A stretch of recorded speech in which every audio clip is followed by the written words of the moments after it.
à témoigner la dernière fois dans la situation de la bana. Vraiment, tout le monde est là pour Claudia, pour la situation il fallait passer master naïe. Bandeko, papa, maman na koloba boye que ma bonne de l'eau surtout sambelaka, nzamba yokaka. Pour même si quand ça le vendredi là tout sambelaka toujours que na sakana sokini. Mais toi parce que oh nzamba azo oh toujours senge pas nzambe azo sala pe azo répondre. Lelo na témoigner ka moko ezali na moi belé mais na témoigner ka moko. Ezali ki na mois de juillet Claudia vinanga maman j'ai la chrétienne nanga la Bible d'accord. Tant nini date pe kokinga Bible tokobondela avant OK. Tobondeli akeyaki na tuni comment ça a été abio ça a été na ndimi ke na moni ke ndenge na sala chrétien ngai na moni ke kosima nga na bito continuer ka kobondela. Après une semaine après ba bengi que c'était bon. Donc là à passer master naé master 2. Donc ma bondelo to dai ko bondela nzambe vraiment yo ki ça fait 3 ans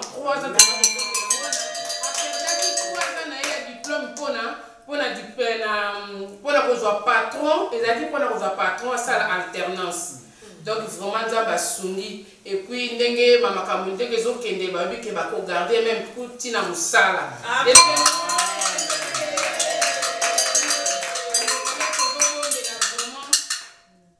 Vendredi il faut toter ma maman. Nzamba zo fungola papa même ate umeli. Amen. Akosala kaka. Donc on a des témoignages na papa en tout cas ma bonne na biso nzamba zo yoka ngoba maka ba témoignage mseza na ngwebele pona lelo na lobi kaka wana siko to yoka mateya na biso to koyeba nzembo na ninyo na yimbila 51 yimbila 51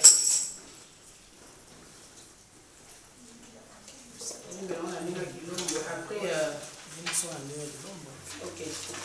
Après, tu les canaux sociaux, tu aussi, tu les canaux sociaux, tu as papa Guinée pour aller sabiso. Dibundu si kama. Siama tatamana ndumuru. Là c'est 51.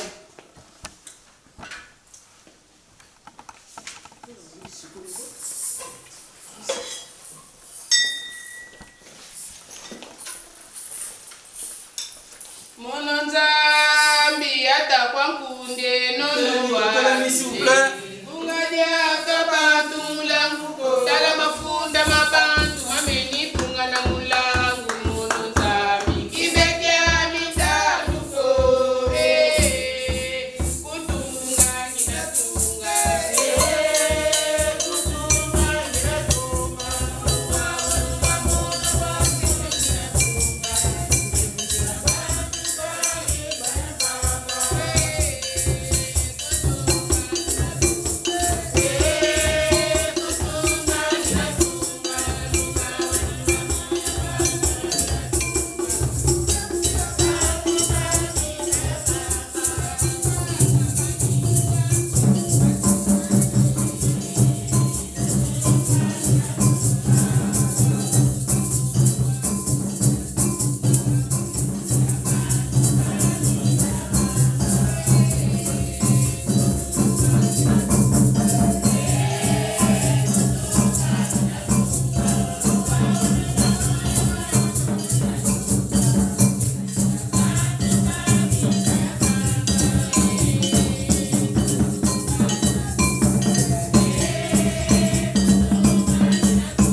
Amen. Alléluia. Amen. C'était un jour de joie. Nous avons eu Sengo. Tant que nous avons eu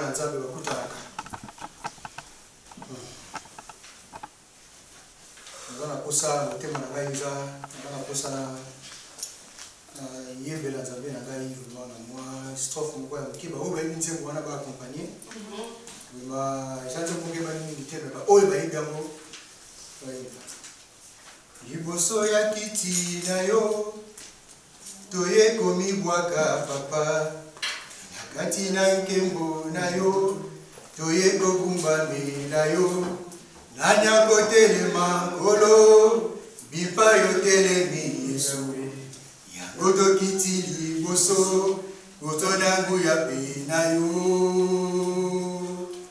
yawe ozali bolingo ya solo bolamu na yo eumela seko yawe yolinga bisolo lenge tozali tokabola bosantu oh yawe yawe yawe yozali bolingo na solo bolamu na yo eumela seko yawe yolinga bisolo lenge tozali tokabola bosantu wayo.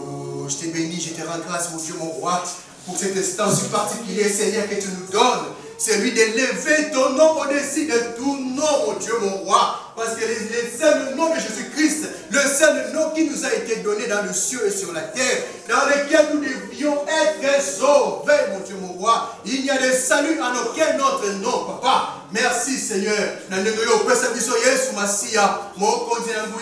a laissé son trône de gloire, mon Dieu, mon roi. Il est descendu ici-bas, mon Dieu, mon roi, pour, Seigneur, se donner, oh Seigneur, pour se donner à la croix. Quelle mort honteuse, mon Dieu, mon roi. Mais il a accepté, mon Dieu, mon roi, d'être essuyé, mon Dieu, mon roi. Oh Seigneur, lui qui n'a rien fait, mon Dieu, mon roi, car ta parole le déclare, il a vécu comme nous, mon Dieu, mon roi, mais il n'a commis aucun péché, mais il a accepté son sort, mon Dieu, mon roi. Merci pour ce sacrifice, oh Jésus. C'est pour ça que nous élevons ton nom, nous élevons, Seigneur, parce que tu es Dieu, parce que tu es tout pour nous. Sois béni, papa, parce que tu nous aimes. Sois béni, mon Dieu, mon roi, parce que tu nous as aimés, mon Dieu, mon roi, avant même la création du monde. C'est pour cela, Seigneur, nous te louons. C'est pour cela, Seigneur, nous te bénissons, mon Dieu, mon roi. Oh Père, nous sommes là au-devant de toi, papa. Parle à ton peuple, Seigneur. Oh Seigneur, mon cœur est accablé, Seigneur. Oh Père, je ne sais pas pourquoi. Je ne sais pas pourquoi, mon Dieu, mon roi. Parle, Seigneur. Parle, Seigneur. Moi, je ne suis rien, papa. C'est pour ça que je me fasse au-devant de toi. Papa, parle. Parle, mon Dieu, mon roi. Nous t'écoutons. Nous voulons entendre ta voix, papa, aujourd'hui encore. Merci, Seigneur. Sois avec nous, Père. Manifeste-toi, Seigneur, à travers ton esprit. Ton esprit, mon Dieu, mon roi. L'Esprit Saint que tu as promis et qui est arrivé, mon Dieu, mon roi, et qui est à nous. Que ton nom soit glorifié au nom de Jésus. Amen. Amen.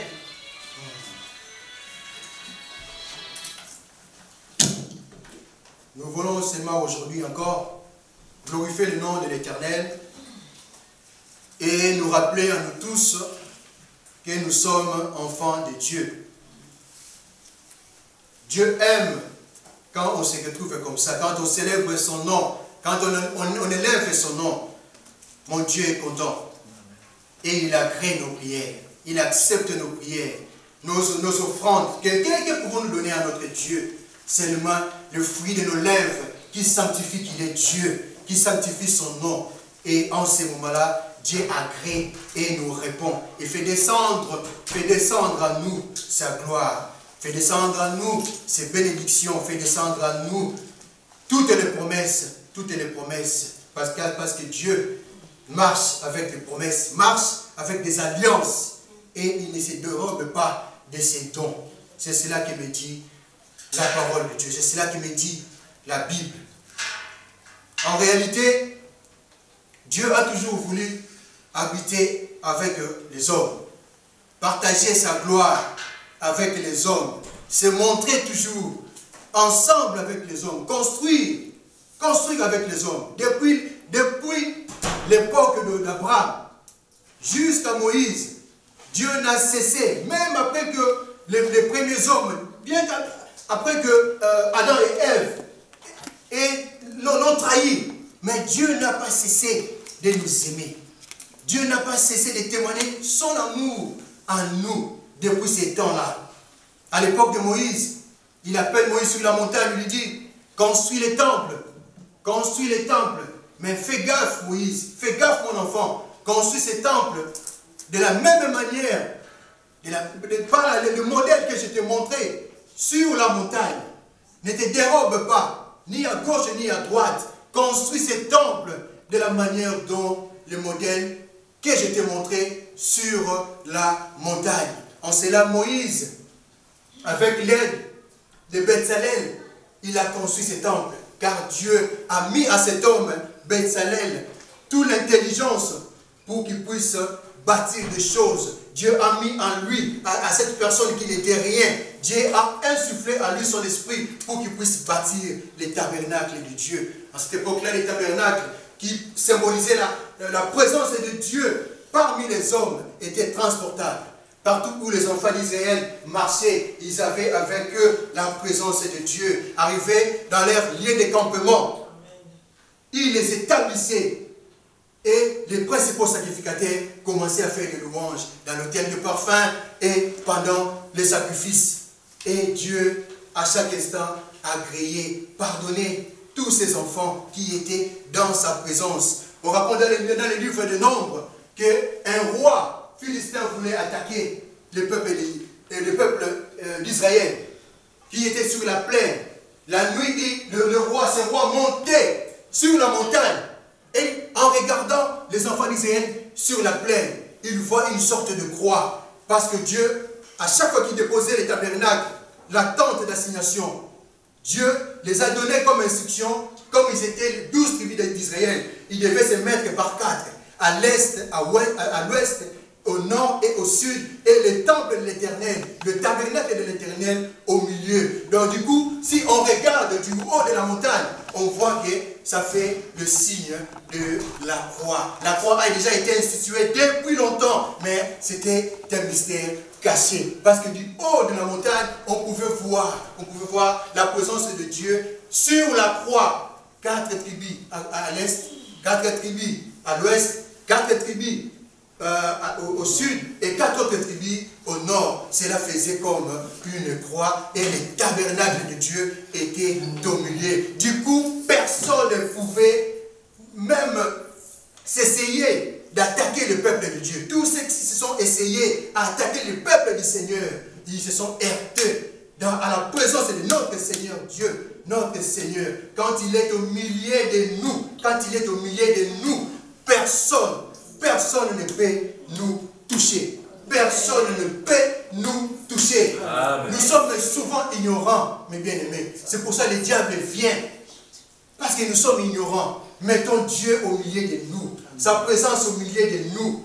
N'oublions pas que nous sommes le temple de Dieu. L'édifice de Dieu. Le Dieu Tout-Puissant. Quand il est au milieu de nous, qui peut oser s'attaquer à la tabernacle de Dieu? Qui peut oser s'attaquer aux enfants de Dieu, qui sont réellement enfants de Dieu?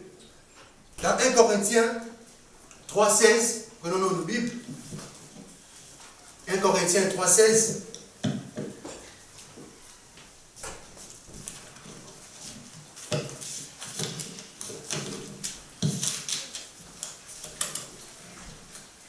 Il est écrit là-bas, ne savez-vous pas que vous êtes le temple de Dieu et que l'Esprit de Dieu habite en vous?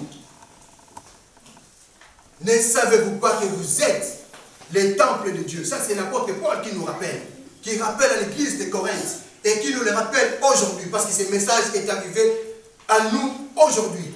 Ne savons-nous pas que nous sommes le temple de Dieu et que l'Esprit de Dieu habite en nous?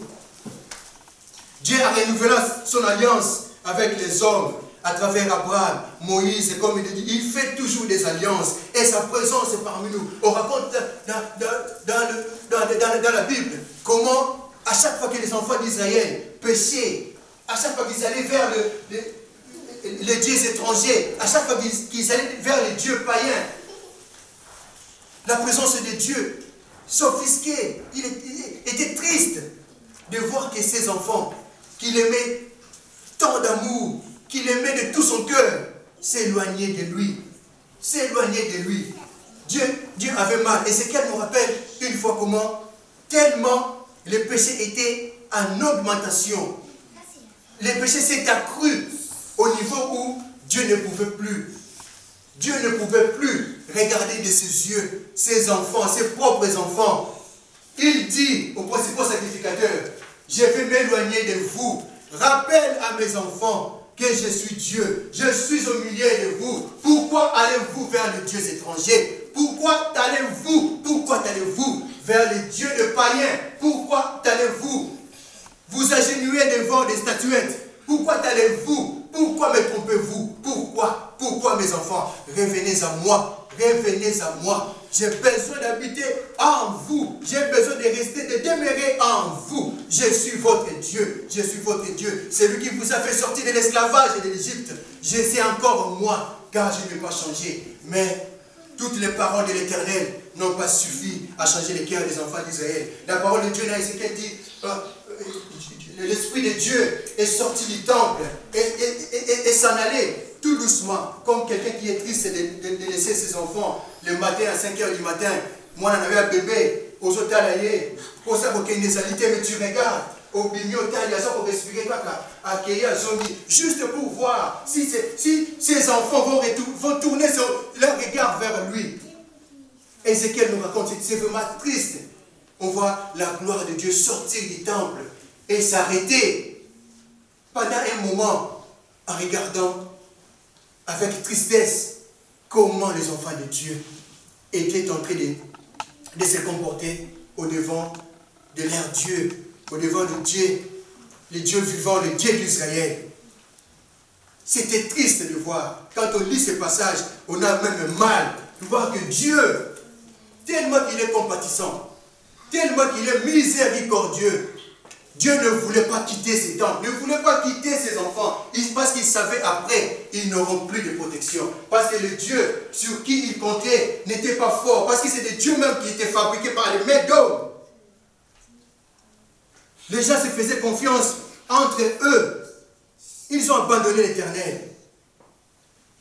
Mais en cela, bien que Dieu est parti, à chaque fois il suscite un prophète, à chaque fois il suscite un serviteur pour retourner auprès des enfants d'Israël. Aujourd'hui, pour retourner auprès de ses enfants. Aujourd'hui encore, pour dire, mes enfants, je suis là. Je ne vais pas m'éloigner de vous, parce que j'ai fait de vous l'objet de ma présence, l'objet de ma joie, l'objet de ma gloire, Je vais rester auprès de vous. Ne me tournez pas les dos. Je suis votre Dieu et je vais demeurer en vous. Dans l'Ecclésiaste que notre sœur a dit tout à l'heure, on nous dit là-bas que deux valent mieux qu'un, parce qu'ils retirent un bon salaire de leur travail. Car s'ils tombent, l'un relève son compagnon. Dans cet amour, Dieu qui a fait de nous son temple, il veut que nous soyons ensemble, comme un seul homme, tous ces enfants ensemble, pour que l'édifice de Dieu soit solide, soit consistant, battu sur la pierre, Jésus-Christ, notre pierre angulaire, sur qui nous avons tout, sur qui nous devons nous reposer, comme s'est reposé Moïse en ces temps-là, devant le roi d'Amalek. Il s'est reposé sur la pierre angulaire, en levant ses mains et ses yeux. Il s'est mis en contact avec son Dieu et il a eu la victoire devant le roi d'Amalek. C'est ce qu'il nous demande encore aujourd'hui, pour que nous soyons ensemble, pour que nous constituions tous ensemble les temples de l'Éternel. Et Dieu nous dit maintenant, Dieu a placé chacun des membres dans les corps comme il l'a voulu. Il a placé les corps, les yeux, le nez, la bouche, les bras, les jambes, tout ce qui est, c'est Dieu qui l'a voulu parfaitement, que tout soit là où il devrait être, pour que tout soit concordant. Les corps du Christ, ça veut dire chacun de nous a un rôle à jouer. Chacun de nous dans les temples de l'Éternel, chacun de nous a un rôle à jouer. Quand toi tu n'es pas là aujourd'hui ma soeur, quand toi tu n'es pas là aujourd'hui mon frère, si le bras n'est pas là, le bras droit n'est pas là, comment le bras gauche pourrait soulever un poids? Le temple de l'Éternel a besoin de nous tous, du concours de nous tous. C'est ce que Dieu, il a fait son corps parfaitement égal, comme il l'a voulu. C'est la Bible qui nous le dit, dans 1 Corinthiens 12, 18. C'est Dieu qui l'a voulu ainsi. Et Colossiens nous dit encore, l'apôtre Paul dans le livre de Colossiens nous dit, Jésus-Christ qui est la tête de l'Église, et nous autres, nous sommes les membres composant ces corps. Jésus-Christ nous guide, Jésus-Christ nous amène là où nous allons voir Dieu le Tout-Puissant, le chemin de la vertu, jusqu'au parvis, à la rencontre de notre Seigneur, comme le faisaient en ce temps les principaux sacrificateurs qui allaient dans le temple du parfum, après dans le lieu saint, après dans le saint de saints, là où seul le principal sacrificateur qui s'est dépouillé de tout, du péché. Il a passé le temps dans la prière, parce que quand il va rencontrer avec les sangs de ceux qui ont venu faire des sacrifices, il doit rencontrer lui seul, dans le lieu saint, dans le saint des saints, l'Éternel de Dieu. Et on raconte que la Bible nous dit que Dieu descendait dans toute la gloire. Est-ce que nous pouvons imaginer? Nous pouvons imaginer quand Dieu descend dans toute la gloire. Vous pouvez juste imaginer. Il dit c'est devant les propitiatoires. C'était juste un meuble qui se trouvait dans le Saint des Saints, où les principaux sacrificateurs versaient le sang de sacrifice. Et Dieu, dans toute sa gloire, comme une nuée, il venait pour brûler tout le sang qui était là, pour agréer la prière des principaux sacrificateurs et donner la repentance à ceux qui sont venus demander repentance, à ceux qui sont venus demander pardon pour les péchés qu'ils ont commis. Aujourd'hui encore, là où 1 Corinthiens 3 nous dit, est-ce que nous savons nous encore que nous sommes le temple de Dieu et que l'Esprit de Dieu habite en nous? Est-ce que nous le savons encore? Jésus-Christ dira, si vous m'aimez, gardez mes commandements. Et moi je prierai le Père du haut des cieux pour qu'il vous envoie le consolateur qui sera avec vous éternellement. L'esprit de vérité que les autres ne connaissent pas. Que les autres ne connaissent pas parce qu'ils ne le voient pas. Mais vous les connaissez. Vous les connaissez parce qu'il est avec vous. C'est le Christ qui dit ça. Nous connaissons le nom du Seigneur. Nous savons qu'il est au milieu de nous. Il veut faire de nous son temple. Il veut faire de chacun de nous son temple. Que nos corps ne se livrent pas à l'impudicité. Que nos corps ne se livrent pas à l'ivrognerie. Que nos corps ne se livrent pas au péché quelconque. Il veut faire de nous. Il veut faire. C'est pour ça quand tu es chrétien commet un péché, mais bien aimé, il faut se révéler et se relever plutôt. Et prier. Demander pardon à Dieu. 7 fois, la Bible dit 7 fois, le juste tombe, il se relève. Quand tu tombes sur un péché, quand tu tombes, relève-toi ma soeur, relève-toi mon frère. Prie le Dieu Tout-Puissant, demande pardon et continue sur le chemin que l'Éternel a choisi pour toi. Même dans le temps de détresse, quand un malheur nous arrive, quand nous n'oublions pas l'amour de Dieu, n'oublions pas que nous sommes le temple de Dieu. Peut-être que derrière, ce n'est pas peut-être, même dans ces malheurs, Dieu est derrière. Dieu est derrière. Voyons seulement la gloire de Dieu. Voyons comment il est bon. Voyons sa miséricorde seulement. L'Esprit de Dieu viendra. Les gens ne le voient pas parce qu'ils ne les connaissent pas. Mais vous, vous les connaissez parce que c'est moi, Jésus-Christ. Parce que c'est moi. Je prierai le Père et cet esprit viendra. Cet esprit viendra et il restera éternellement. Éternellement. C'est qu'on a seko. Tango nyonso, il sera avec nous. Moi, je prierai le Père pour que cet esprit arrive. Pour que cet esprit vienne. Et il est venu.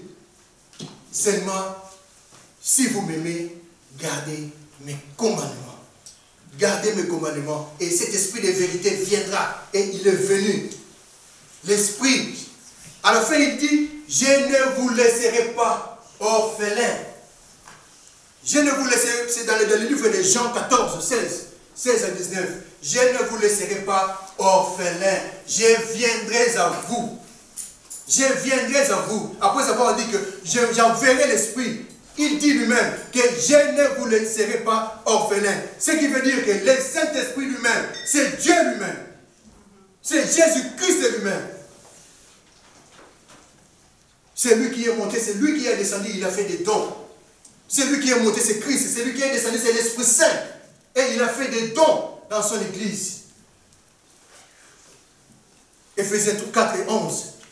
N'oublions pas que nous sommes le temple de Dieu. L'œuvre de Dieu, bâtie de ses propres mains.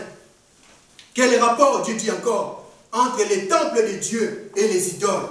Lui-même, Dieu s'interroge. Car nous sommes le temple du Dieu vivant. Comme Dieu l'a dit, j'habiterai et je marcherai au milieu d'eux. Je serai leur Dieu et ils seront mon peuple. Pour que Dieu soit notre Dieu, pour que Dieu marche avec nous, il faut que nous constituions chacun de nous son temple. Chacun de nous, nous sommes son temple, non l'édifice. Chacun est une pierre dans l'édifice de Dieu pour qu'il baptise Dieu comme il le veut, son temple qui est le corps mystique du Christ, qui est l'église, qui est l'épouse qu'il viendra chercher. Lui-même il dit, j'habiterai et je marcherai à pouvoir dans le buisson. Il parle du Saint-Esprit parce que c'est lui qui est là avec nous et qui marche avec nous, Je suis encore content aujourd'hui de ce témoignage. Et il y avait encore quelqu'un qui devait témoigner aujourd'hui. Le dimanche, cette personne m'appelle. Je ne dirais pas parce qu'il doit témoigner tout seul, parce qu'il a des choses à dire. Il veut témoigner la gloire de Dieu, de tout ce qu'il a fait dans sa vie. Il dit, frère, tu sais pourquoi je suis venu à l'église aujourd'hui? Moi, j'ai dit non. Oui, vous savez. Ah oui. Mais tu vois, des fois, je ne viens pas. Le travail, la fatigue surtout, et puis voilà, l'église, on a. Mais dans la nuit de vendredi à samedi, j'ai dormi et Dieu est venu me voir. Alléluia. Il est vivant. Il est ressuscité. Il est vivant. Il est ressuscité. Alléluia. Il me dit, Dieu est venu me voir. Il m'a pris de côté. Il me dit, Nani mutayebisi okima ngomba wana. Bandeko na ngai, Yesu azali awa. Amen. Nani mutayebisi okima